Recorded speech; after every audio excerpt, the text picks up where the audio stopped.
আসসালামু আলাইকুম, কেমন আছেন সবাই? আশা করছি সবাই অনেক ভালো আছেন।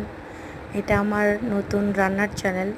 ছোট ছোট ভিডিও সহ আমি কিছু রান্নার ভিডিও শেয়ার করব আপনাদের সাথে। তো আমি আজকে নিয়ে আসছি আপনাদের মাঝে রুই মাছের ভুনা। আমি কিভাবে রুই মাছ ভুনা করি ঘরোয়া পদ্ধতিতে, সেটা আপনাদের সাথে শেয়ার করব। তো এখানে আমি মাছগুলোকে লবণ হলুদ দিয়ে মেখে অফ ক্যামেরাতে আমি এখন তেলে ভেজে নিচ্ছি। অফ ক্যামেরাতে আমি লবণ হলুদ দিয়ে মেখে রেখেছিলাম। তো এই যে এক এক পাশ ভাজা হয়ে গেলে আমি খুন্তির সাহায্যে এটা উল্টে পাল্টে নিচ্ছি, অন্য পাশ যেন একটু ভাজা হয়। আমি মাছ মাছ করে ভাজি করব না, একটু নরম করেই ভাজি করব, বাচ্চারা খাবে এই কারণে একটু নরম করেই রাখছি, বেশি ভাজবো না। তো এখানে আমি মাছটা ভেজে নিচ্ছি,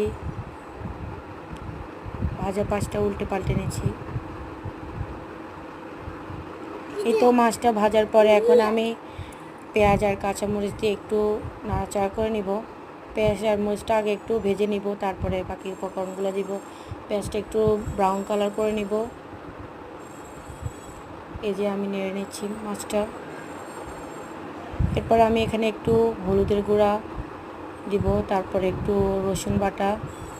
এখানে আমি বেশি কোনো মশলা ইউজ করব না, আসলে ঈদের পর থেকে অনেক রিচ খাবার খাওয়া হচ্ছে। আমি খুব কম মশলায় ঘরোয়া পদ্ধতিতে এই রুই মাছ ভুনাটা করে সবাই খুব পছন্দ করে। এই যে হলুদ দিয়ে আমি এখন একটু নাড়াচাড়া করে নিচ্ছি। আমি মাছটা ভাজার পরে তুলে নিই নাই, আমি ওই কড়াইয়ের মধ্যে আমি মাছটা রেখে এক সাইড করে তারপর আমি পেঁয়াজটা ভেজে নিচ্ছি। এটা আসলে আমি আমার আম্মুর কাছ থেকে শিখেছি। এই যে আমি এখানে একটু পানি দিয়ে দিলাম মাছের মধ্যে, লবণ হলুদ একটু যেন বেশি করে ঢুকে, বেশি না মানে যতটুকু প্রয়োজন ততটুকু যেন ঢুকে। এই যে আমি পানি দিয়ে মাছটা ভালো করে পানির সাথে মিশিয়ে নিচ্ছি।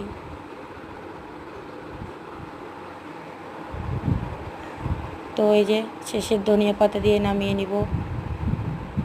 খুবই সিম্পলভাবে আমি